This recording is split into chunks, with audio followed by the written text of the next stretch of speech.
Hi, guys. Welcome to the Marketing Rizz Podcast. I am your host, Crispino, and today we are joined by Rishabh Singh from Bangalore, India. Rishabh operates in the heart of the startup and VC ecosystem in India and has worked with over 500 startups now. He excels in community building and collaborating with corporates to integrate innovative solutions. Over the years, he has built a global network of entrepreneurs, investors, and partners. So, this episode is going to be a great podcast for anyone who is starting out or who wants to expand their brand. So, welcome to the show, Rishabh. It is great to have you here with us. Thank you, Chris. Very excited to be here. Awesome, awesome. So, yeah, how is it going in Bangalore today? How is the weather out there? Is it hot or is it? Well, Bangalore has slightly gotten hotter comparatively. Yeah, yeah, I mean, it's all the climate change. yeah. Otherwise, yeah, I mean, very exciting stuff happening in Bangalore this week. So this week we speak, there is like two very big events happening here. A lot of Hmm. founders, a lot of investors, a lot of people are flying Yes. in from different cities, different countries. So very interesting times to be in Bangalore. Love it. Yeah, Bangalore is like the heart or the hub of the startup ecosystem, right? And Yeah, you're right in the middle of it. yeah, So I can imagine. I think the heat is coming from the startups that you feel in yeah, Bangalore, yeah, all the yeah. Could be a founders. lot of people. Yeah, absolutely, absolutely amazing. So how is it like being in this ecosystem? Like you are surrounded with founders, you're Yeah. surrounded with entrepreneurs day in and day out. That's your main role, right? And where you are working in. How is it like? How have they shaped Bangalore as a city? Yeah, so I mean, Bangalore has organically or naturally has been the place for founders, investors, Yeah. corporates to be it. I mean, it's mostly because of the talent and mostly of the ecosystem that all these players have come together and built. Mm. I mean, nowhere compared to what Valley has been doing, but of course, you can kind of call it a Yeah, Valley in India, right? of India. Yeah, so very exciting, interesting founder building out of India for the Mm, world. So a lot of new problems, new solutions that I see it every mm, day.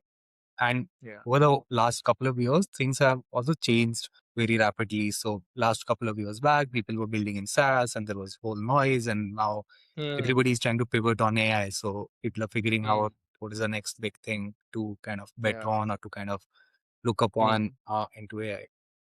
yeah. Interestingly, I mean, a lot of interesting stuff is also happening around the Mm, hardware or the physical space as well. So mm, all the push of Make in India, a lot of talent coming from outside to kind of figure out what could be mm. the India native product, but also kind of applicable for the global market.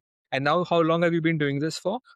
So I have been around for 7 years now. So I Mm, started my career with Your Story in 2019. I joined in mm, as an intern, and while everybody was mm, chasing placements, I was like, okay, like I am passionate about startups, and I came from a very small city in Lucknow, and startup yeah. was not like a very buzzword back in smaller towns, right? But I used to Mm, read a lot of stories. I used to read a lot of articles, a lot of news, exciting stuff happening. And back those days, we had all poster boys like Oyo, Ola, and all these guys coming in and making yeah. stories. So it was very kind of interesting for me to see how people are finding Mm, problems and really building solutions which are for the masses. And all that led me to Your Story. I did an internship and then transitioned mm, into doing something called corporate innovation. When I came to Bangalore, I had no clue about it, but then gradually learned what that means. Primarily, you kind of identify problems in large companies and you find mm, solutions which are relevant for them. So there is always this mm, debate about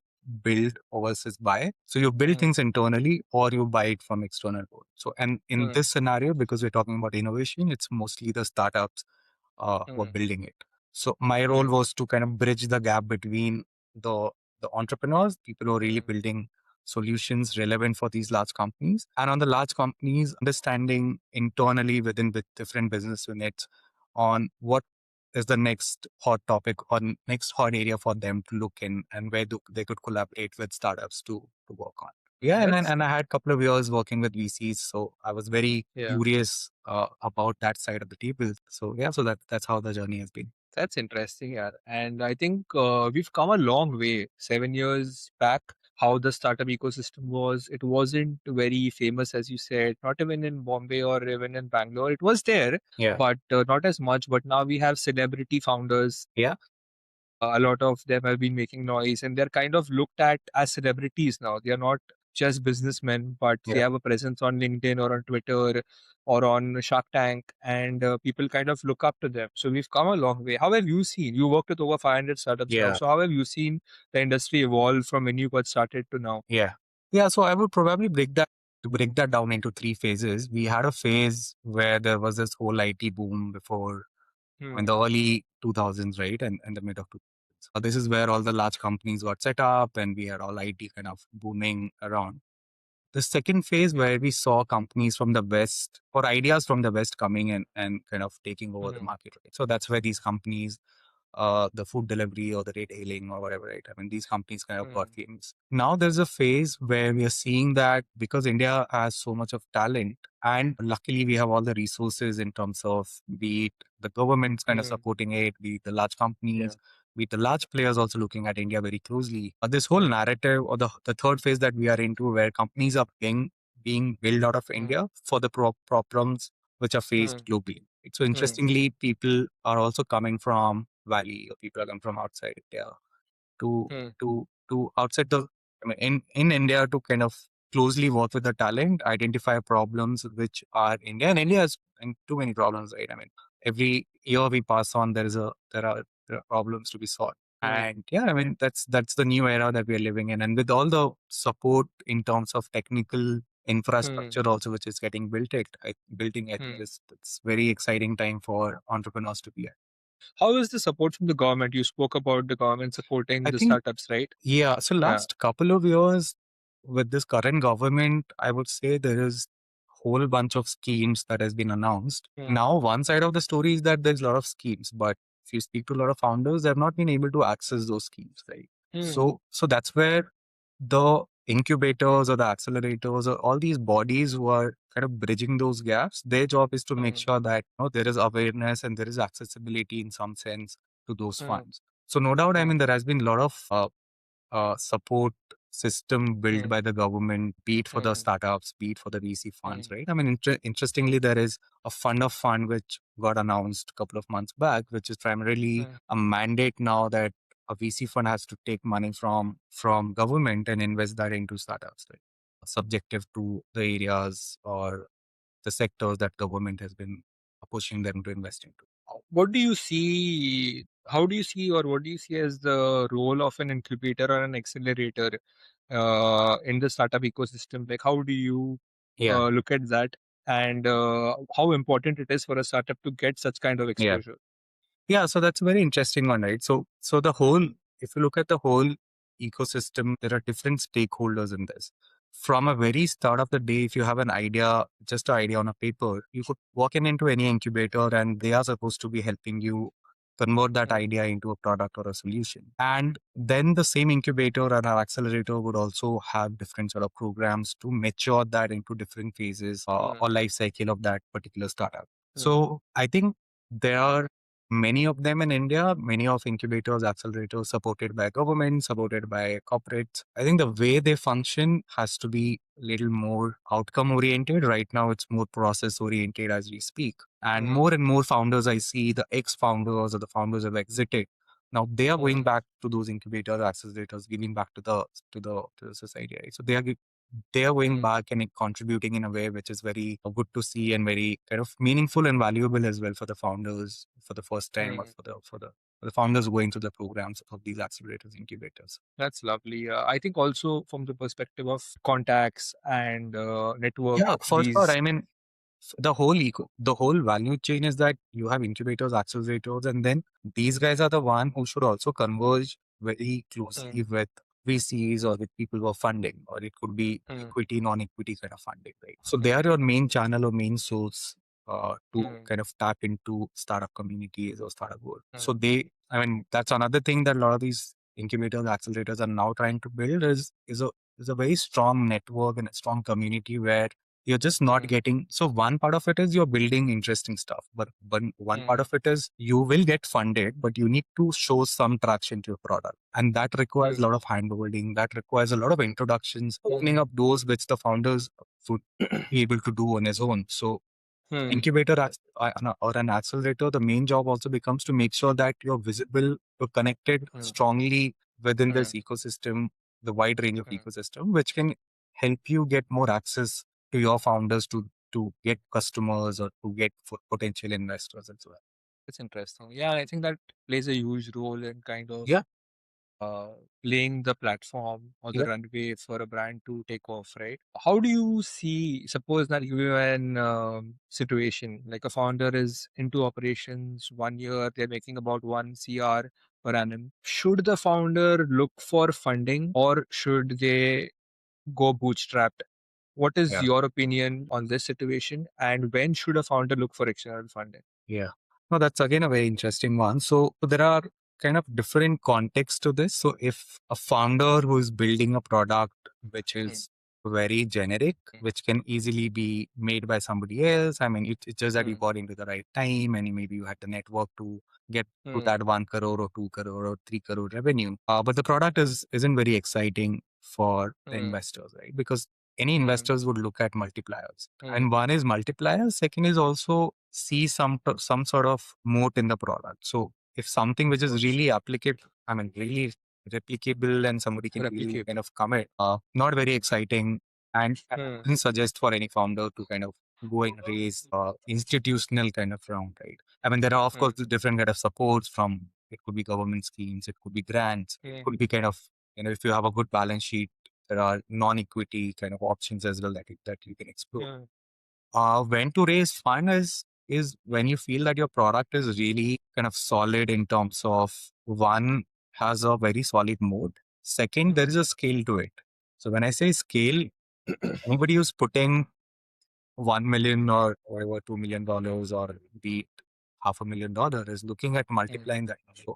And he would also kind of compare it on the problem that you're trying to solve or how big the market is.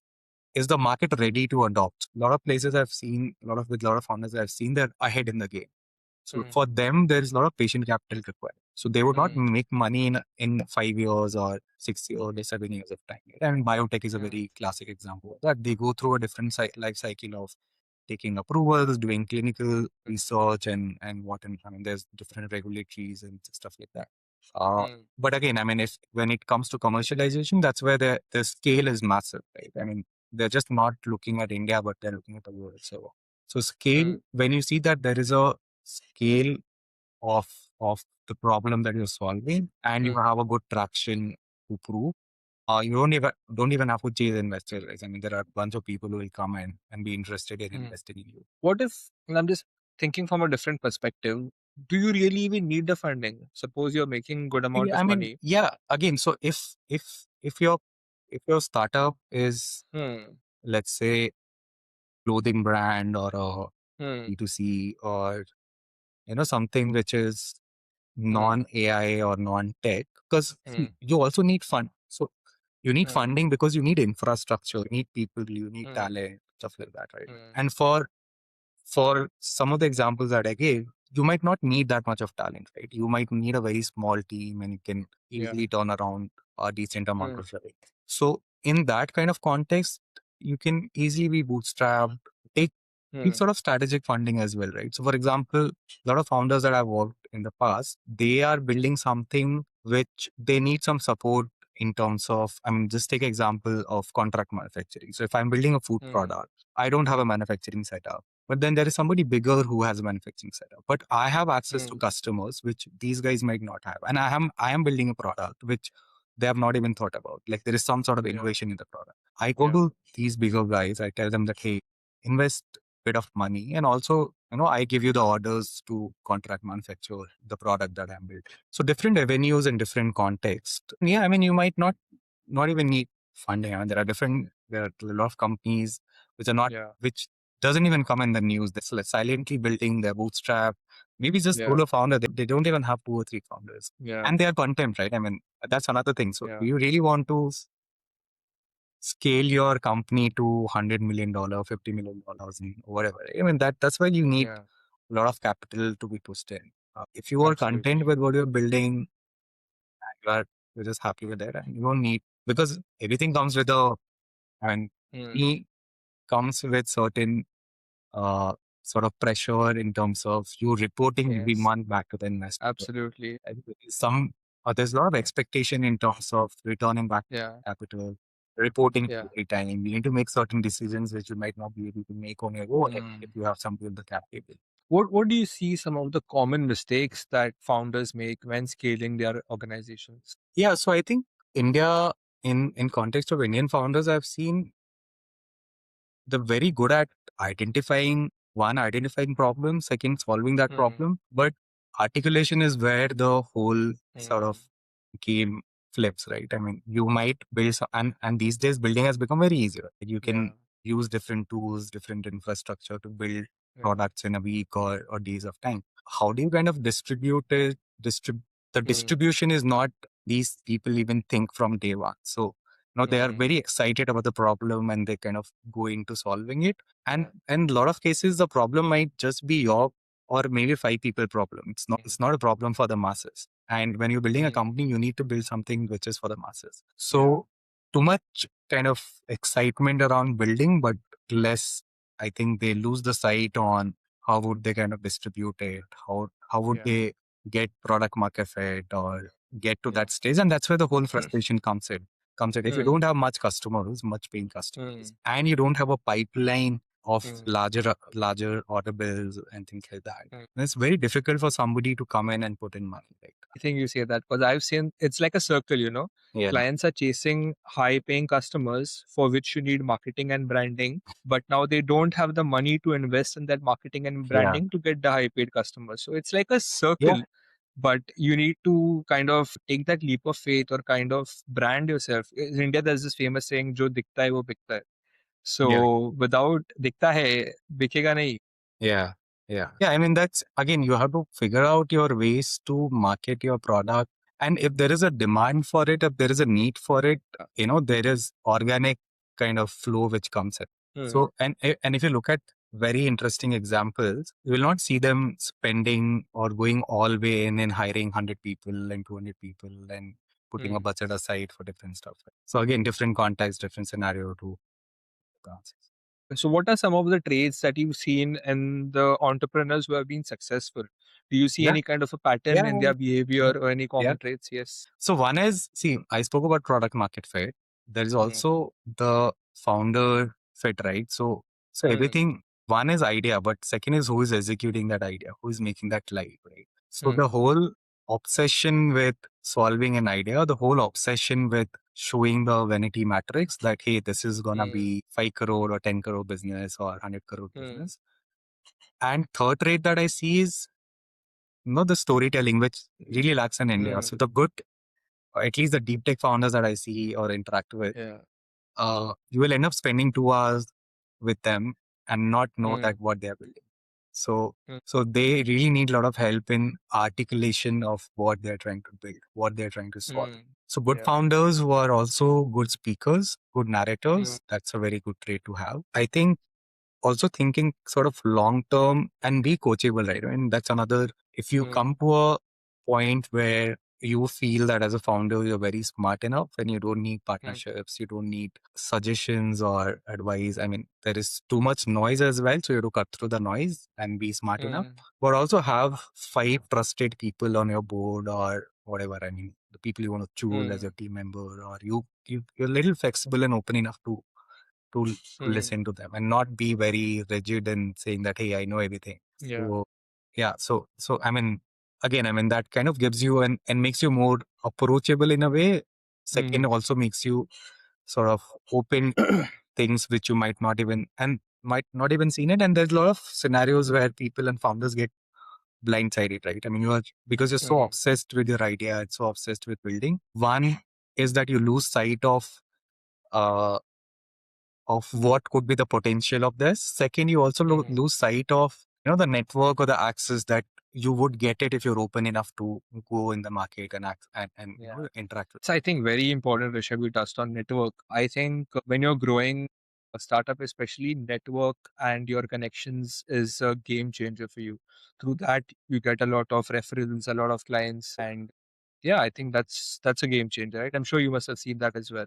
Yeah, I mean, network kind of amplifies in a way which you might not even have thought of, right? So, and again, I mean, you have to be in the right room, you have to interact with the right set of people. So there is Yeah. a lot of noise at least in cities like Mm, Bangalore, you will end up meeting. You'll have to really filter down what kind of people you want to interact with. mm, You will have to filter down what are the people of your kind who are aligned to your vision and your story. mm, And then mm, you kind of build those long-term relationships and not be transactional, right? I mean, that's another is that you network with people and you are like, okay, you just see business and mm, transactions happening. But long term, if you want to be in that relationship, you'll have to keep giving value, which is again, mm, I mean, give and take. So you do something for them, they do something for you. And that mm, goes a long way where you never know your ex-manager would become your investor in the company after a couple of years when you become a founder, or your ex-colleague who used to sit next to you would be in a mm, large company, would become your next customers, the high-paying mm, customers for your product, or just somebody just helping you out with his network or her network mm. in the Yeah. ecosystem, which you would not have access to or things. So I think, yeah, you nailed it there. Networking with intent is important, but I Yeah. think you also need to just be a good person Yeah. and not just look at everything as a transaction Yeah. and sometimes just have fun and see where it goes, right? Yeah. So, what do you think will be the future of the startup ecosystem in India, given now AI is there? Last year we had Web 3.0, Yeah. NFTs were a big thing in between. Now AI, some people are saying the AI bubble will crash. So, where do you see the startup ecosystem heading to in the next few years? I think whatever happening geopolitically, we are as a country, Mm, we are very rightly placed with the talent, with again the resources, with mm, access to the world that we have. So there is, of course, there's gonna be a lot of noise around, a lot of companies popping up, doing interesting things. I think after some point in time, this is all gonna get consolidated. So maybe similar spaces, you will see companies getting acquired, companies getting shut down. mm, Uh, the only ones which are going to survive are the ones who will pass through this whole AI hype cycle, mm, right? So, and that's what happened. That's what has happened in the past as well. So, and again, I mean, that's also a lens to see if you start chasing a lot of these hype cycles, you might just not go anywhere. So you mm, will have to define your moat and you will have to figure out that, okay, even if this hype cycle is there, how can I work around this and mm, not get taken over in the next couple of years? So the ones who will kind of survive this hype cycle, the ones who is thinking long term, the one who are really building the core of it and not like duplicating stuff will survive and rest of it is just gonna shut down. And that's the nature of building things, right? I mean, not everything has to mm. build to to become a whatever unicorn or what and whatnot, right? I mean, only few of them. So there's only 10% of them which will make it big and survive, right? Absolutely. Yeah. So, Rishabh, that was amazing. Thank you so much for joining us today on the podcast. I had a blast. I hope you enjoyed it as well. Yeah, likewise, Chris. I had a fun conversation. Awesome. So, if anybody wants to get in touch with you, Rishabh, or connect with you on LinkedIn, how should they contact you? Yeah, I think you should drop a link of LinkedIn. I drop in my Twitter as well. I'm getting active on Twitter as well these days. A lot of interesting stuff. And this is a funny thing, Nice. right? People who are very Yeah, active on Twitter are not active on LinkedIn. And people who are active on LinkedIn are surprisingly not that active on Twitter. So that's me. I fall in that category. Yes. yeah, me too. I'm just trying to get back to Twitter as well. Love that. Love that. Cool. Thank you so much, Rishabh. It was amazing talking to you. Have a Thank good you. time.